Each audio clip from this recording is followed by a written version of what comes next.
नागदा से एक बड़ी खबर सामने आ रही है। ग्रेसिम कार्मिक कर्मचारी यूनियन ने गुलब्रशन प्राइवेट लिमिटेड के खिलाफ मोर्चा खोलते हुए पुलिस और प्रशासन को ज्ञापन सौंपा है। वीओ यूनियन का आरोप है कि कंपनी में दुर्घटनाग्रस्त कर्मचारियों को फिटनेस मिलने के बाद भी काम पर नहीं रखा जा रहा है। साथ ही श्रम कानूनों के उल्लंघन, स्थायी कार्यों पर ठेका श्रमिकों से काम कराने और कर्मचारियों पर दबाव बनाने जैसे गंभीर आरोप भी लगाए गए हैं। यूनियन ने प्रशासन से मांग की है कि दोषियों पर कार्रवाई की जाए और प्रभावित कर्मचारियों को तत्काल न्याय मिले। साथ ही चेतावनी दी है कि यदि 3 दिनों के भीतर मांगे पूरी नहीं हुई तो कंपनी गेट पर शांतिपूर्ण भूख हड़ताल और धरना प्रदर्शन किया जाएगा। नागदा से बंटी सिंह चौहान। नागदा थाने में आवेदन देने आए, किस प्रकार का आवेदन देने आए? मैं जितेंद्र सिंह नरूका पास गाँव नायन से विगत 13 साल से यहाँ गुलब्रांसन कंपनी में काम करता हूँ। उससे कुछ यूनियन से 12 साल से जुड़ा था, तो मैंने दूसरी यूनियन जोड़ने में कंपनी ने मुझे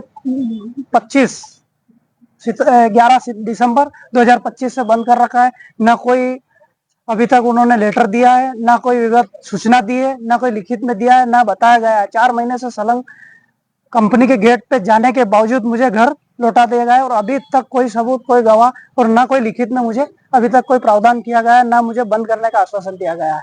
और मेरा केस चल रहा है अपने उज्जैन लेबर ऑफिस में, वहां से भी सबने आवेदन दे दिया गया है कि इसको ड्यूटी चढ़ाया जाए। उसके बाद भी इनकी तानाशाही चल रही है।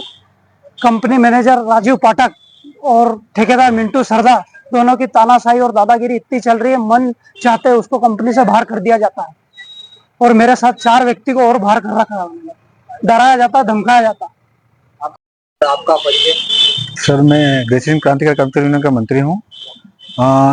नागदा में गुलबर्शन कंपनी है, वहाँ के जो मैनेजमेंट है राजू पाठक और ठेकेदार मिंटू सरदार, दोनों के द्वारा तानाशाही की जा रही है।